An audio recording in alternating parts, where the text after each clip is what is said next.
جمعہ کی نماز ادا کرنے کے بعد سب نمازیوں سے پہلے واپس آتا اور سب سے قیمتی جوتا چھپا لیتا۔ میرا ضمیر مجھے بہت ملامت کرتا کہ یہ غلط بات ہے، مگر کیا کرتا، 2 سال سے بے روزگار تھا، گھر کے حالات بھی کچھ ٹھیک نہیں تھے۔ اب مجھے اس بات کی اچھی سی پریکٹس ہو چکی تھی۔ میں جلدی سے جوتوں پر نظر گھماتا اور 10 سیکنڈ کے اندر اندر نئے اور قیمتی جوتی کی پہچان کر لیتا، پھر لنڈا بازار میں جا کر آدھی قیمت پر فروخت کر دیتا۔ اب یہ بات مشہور ہونا شروع ہو گئی کہ جامع مسجد سے ہر ہفتے جوتے چرانے والا گروہ تیزی سے پھیل رہا ہے۔ جوتوں پر سیکورٹی کیمرہ لگا دیے گئے اور اس کے علاوہ ایک گارڈ بھی کھڑا کر دیا گیا۔ ایک دن جمعہ نماز کے بعد جلدی سے کارروائی ڈالنے کے لیے آیا تو گارڈ اصیلی نظروں سے مجھے دیکھ رہا تھا، گویا اسے پتا چل گیا کہ میں ہی چور ہوں۔ اس ہفتے میں جوتا نہ چرا سکا، مگر افسوس کی بات یہ کہ میرا اپنا جوتا چوری ہو چکا تھا۔ میں ننگے پاؤں سڑک پر چلنا شروع ہوا، لوگ عجیب و غریب نظروں سے مجھے دیکھ رہے تھے۔ ایک ڈاکٹر نے مجھے ننگے پاؤں دیکھا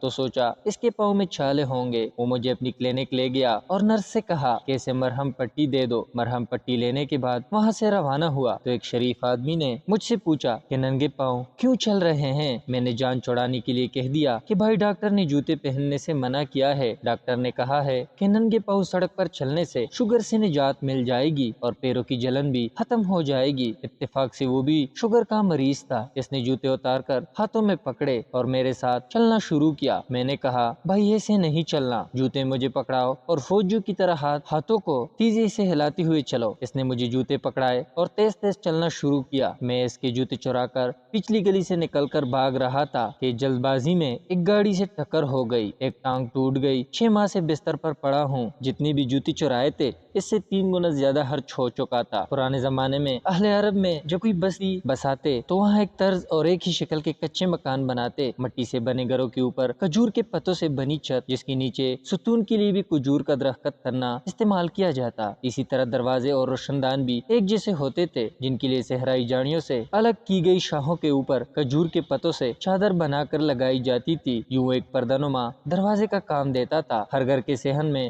1-2 کھجور کے درخت ہوتے تھے تو یوں ایک جیسے دکھائی دیتے تھے۔ ایک دفعہ اسی ہی بستی میں رہنے والے ایک کسان نے ایک صبح کھیتوں میں جانے سے پہلے اپنی بیوی سے کہا کہ آج شام دوسرے قبیلے کے سردار میرے ہاں مہمان ہیں، تو ان کی مہمان نوازی کے لیے کھجور کا حلوہ، گندم کی ہریس اور زیتون کے تیل میں بکری کی ران بھون کر تیار رکھنا۔ وہ بازار سے تمام ضروری اشیاء لے کر بیوی کے حوالے کر کے اپنی بکریاں لے کر کھیتوں کی جانب چلا گیا۔ کھجور کے پکنے کا موسم تھا۔ حبس اور بلا کی گرمی میں جب پیڑوں کا سایہ بھی مسافر کو راحت نہیں دیتا تھا تو وہ کسان دوپہر کے وقت کھیتوں سے واپس گھر کی جانب چل دیا۔ باڑے میں بکریاں باندھ کر جیسے ہی گھر میں داخل ہوا تو اس نے دیکھا کہ اس کی بیوی تو منہ لپیٹ کر چٹائی پر بے خبر سو رہی ہے اور گھر میں کسی بھی قسم کے کھانے کی خوشبو بھی نہیں آ رہی۔ تو گرمی سے بے حال اس شخص کا غصہ اپنی انتہا کو جا پہنچا۔ پوری لاٹھی اٹھائی اور پوری قوت سے بیوی کی کمر میں دے ماری اور ساتھ غصے میں ڈانٹتے ہوئے کہا اگر شام تک کھانا تیار نہ ہوا تو تمہارے لیے میرے گھر میں کوئی جگہ نہیں ہے۔ یوں غصے میں برا بلا کہتا وہ کمرے سے باہر نکل کر پانی پینے کی غرض سے باورچی خانے میں گیا تو اس کو احساس ہوا کہ وہ تو غلطی سے اپنے پڑوسی کے گھر میں آ گیا ہے اور اوپر سے اس نے پڑوسی کی بیوی کو بھی پیٹ ڈالا تھا۔ پریشانی اور گھبراہٹ کے عالم میں فوراً وہاں سے بھاگا اور اپنے گھر میں گیا تو دیکھا ہر چیز بہترین طریقے سے تیار اور رکابیوں میں سجی ہوئی ہے۔ شام کو جیسے تیسے کر کے اس نے سردار کی دعوت کی اور اس کو رخصت کرنے کے بعد وہ اپنے پڑوسی کا انتظار کرنے لگا کہ وہ اپنی بیوی کی شکایت پر ابھی آئے گا اور جھگڑا کرے گا، ہو سکتا ہے جرگہ بھی ہو اور مجھے سزا بھی ملے گی۔ خیر پڑوسی تو نہ آیا، لیکن وہ اگلے چند روز ڈر کر جب اپنے پڑوسی کو دیکھتا کنی کو تھرا کر راہ بدل لیتا۔ یوں ایک ہفتہ گزر گیا، پڑوسی تو نہ آیا، لیکن وہ ضمیر کے ہاتھوں پشیمان ہو کر ایک دن اس پڑوسی کے گھر چلا گیا اور باہر کھڑے ہو کر اس کو آواز دی۔ پڑوسی باہر آیا، بڑے اتفاق سے ملا تو اس نے حوصلہ پا کر آہستہ آواز میں ایسی ساری بات بتائی اور معافی مانگی۔ کہا میں تمہاری بیوی سے بھی معافی مانگنا چاہتا ہوں اور ہر طرح کی سزا کے لیے تیار ہوں۔ تو اس کی بات سن کر اس کا پڑوسی ہنسنے لگا اور کہنے لگا خدا کے بیوقوف بندے، کیوں ایک غلطی کے اوپر دوسری غلطی کرنے پر تلے ہوئے ہو؟ میں تو پچھلے چند دنوں سے پریشان تھا کہ ایسی کون سی نیکی میں نے کی ہے جس کی وجہ سے میری بیوی یکدم بدل گئی ہے۔ مجھے تو اس قصے کا پتہ ہی نہیں تھا اور میری بیوی بھی شاید سمجھ رہی ہے کہ وہ میں ہی تھا، کیونکہ جیسے ہی میں گھر پہنچتا ہوں وہ میرے جوتے اتروا کر میرے پاؤں دھوتی ہے، پھر میرے ہاتھ دھلوا کر دسترخوان پر بٹھاتی ہے اور